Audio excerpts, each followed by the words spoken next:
What are the best and worst investments when it comes to planning for your retirement back in Australia?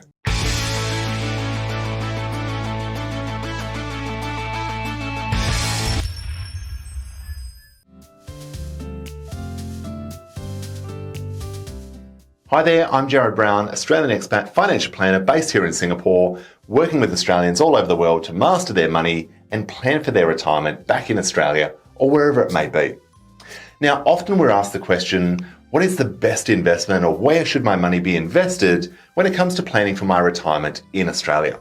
So in this video, we're going to dive into the ranking of how I would personally view these investments or investment options when it comes to planning for your retirement. Now, when it comes to retirement, what are we actually trying to achieve? What are the key variables, the key factors we want to consider when we look at how we invest our money, how we allocate our money across the different asset classes? Number one, we want to be looking at security of that asset. We need to ensure it's still going to be there, it's not going to disappear, it's not, the next FX trading scheme or some, digital currency or some plantation somewhere in Indonesia. We need security of that asset. That is paramount in anything that we invest in. Number two is the reliability of the income. Does it chop and change year on year? Is it volatile? Is it consistent? Is there a track record we can look to when it comes to that income over time?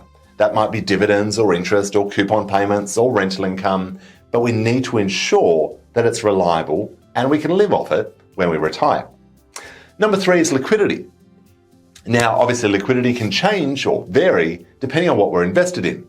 We might be in an unlisted asset or own a share of a restaurant or a bar or something else. Now that obviously in most cases is going to be very illiquid. It's going to be very challenging to sell that, certainly take a lot of time, and of course no guarantee of pricing. Now the same can be true of property. We can obviously sell a property, but we can't go and sell a few bricks in the wall. So obviously we need to be mindful of that. When we look at shares or cash in the bank, liquidity is very, very high. So again, another variable we need to be mindful of. The next is inflation protection. Now, by that I mean, is the asset, is the investment going to perform better than inflation over time? If we think cash in the bank, usually that's a great example of going precisely nowhere. That is only ever really going to perform at inflation or marginally above. So if our spending continues to climb in retirement years, that is usually not going to be a great place to hold the majority of our wealth. The next one is flexibility.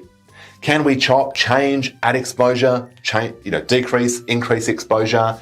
Can we actually sell that asset or part of that asset? What flexibility do we actually have? What if we change countries and wish to change that investment? Again, an important consideration. Of course, then we need to look at the track record. I've already mentioned the reliability of the income, but we want to have a look at the track record of the investment. How does it perform over time? How does it perform during periods of crisis? We've had the global financial crisis, the Asian economic crisis, COVID in recent years, obviously the explosion of inflation very recently. How did the asset, how did the investment perform during those years? That'll give us a good insight as to how it will perform when the next crisis hits. And of course, the final one is the consistency of the returns. How volatile is it? Is it up 10% one year, down 20 the next? Does it go up and down more than that? How much volatility are we actually comfortable with? So they're the key variables that we want to look at. So let's dive in to the investment options when it comes to our retirement, starting with the worst through to the best, in my opinion. Let's get started.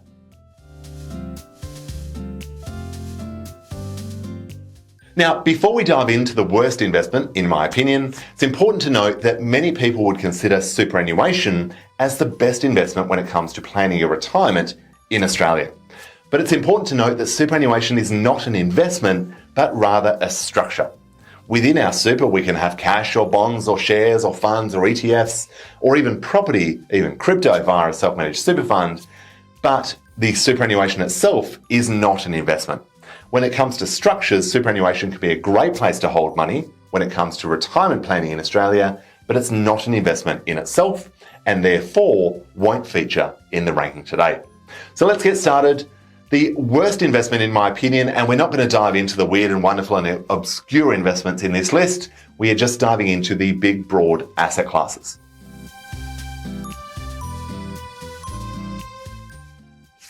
So number one, cash in the bank. It's liquid, it's safe in most cases, particularly in Australia, but it is one of the worst places you can hold the majority of your wealth. It is unlikely, or best case, will keep pace with inflation, but as your spending grows, it's really not going to get us anywhere. And chances are we're going to go backwards over time. When it comes to cash in the bank, having enough there for emergencies, usually a very good idea. Having all of our wealth there to generate the retirement income, usually terrible. So again, consider what's right for you, but ranking worst on the list is cash in the bank. Now, next place is term deposits, the close cousin of cash in the bank. The added complexity of term deposits is now we have less liquidity than cash in the bank. We may generate a slightly higher return, although not always the case, and if we actually need to liquidate that term deposit before it matures, chances are we're going to give up the interest that we would have earned. So again, might be a sensible place for a small portion of our investments, but usually not where we want to hold the lion's share of our wealth when we retire. So that's the next one on the list.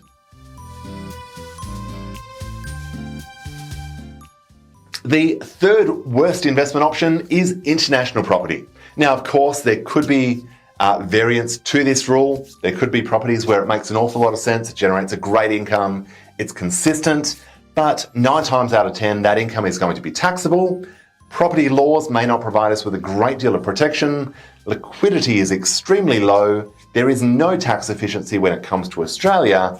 And of course, we can't just sell a portion of that asset. It's usually all or nothing.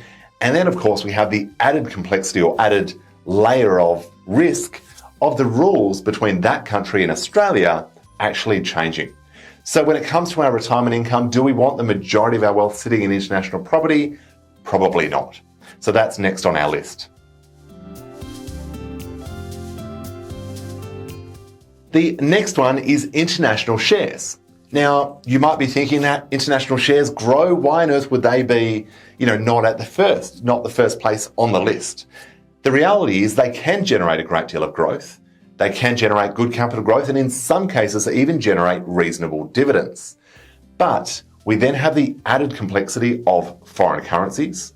It can be challenging to identify which international shares that you should be buying, which ones are right, which ones are wrong, how do we keep track of dividend policy, of income that's being received. Then of course we have withholding tax, potential estate tax exposure, potential capital gains tax exposure, and then of course the risk of the tax treaty between that country and Australia changing, and therefore our tax outcomes changing in terms of our net income. So not worst on the list, not best, but there you go, international shares. Let's move on to the next.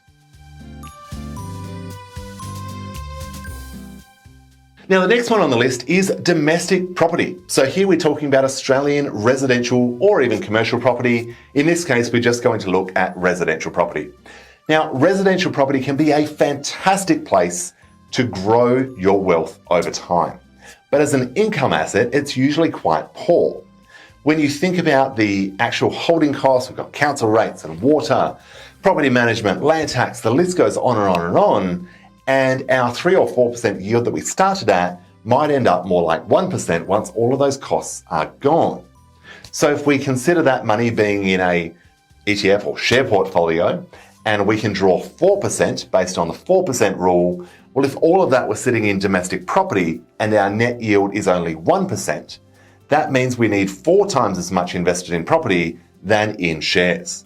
So if the amount we need in shares is 3 million, we would need 12 in property to generate that same income. Not to say property is bad or good, but just be aware of the actual numbers. So that's where property ranks on our list. Not at the bottom, as I said, a great place to generate that leverage growth over time, but not necessarily a great place to generate a good yield when we're retired. Let's have a look at the next one. Now, next on the list is bonds. So this could be government bonds, corporate bonds, inflation-linked bonds, whatever it may be.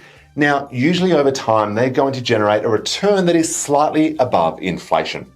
Nothing amazing. Yes, the income is usually consistent. Yes, they are usually liquid, depending on how you're investing in the bonds. but again, the return or the yield is usually not that great. When you're retired, some exposure to bonds can often make an awful lot of sense, but again, we probably wouldn't want to be putting all of our eggs in that one basket.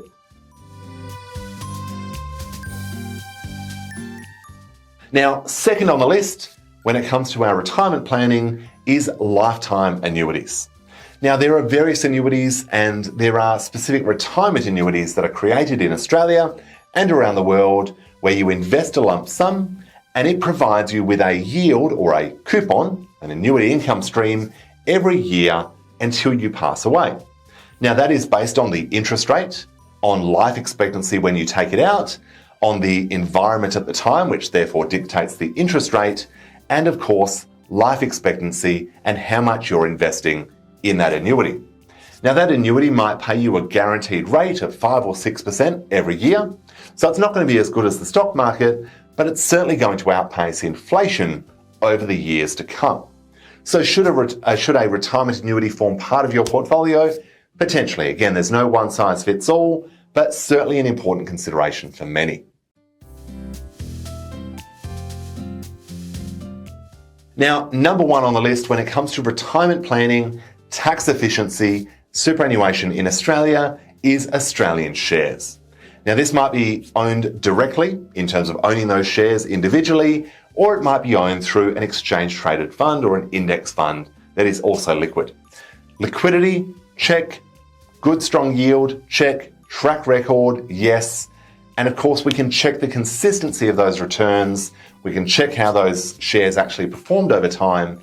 But somewhat more importantly, we also have the added tax efficiency of the franking credit system or dividend imputation credit system in Australia.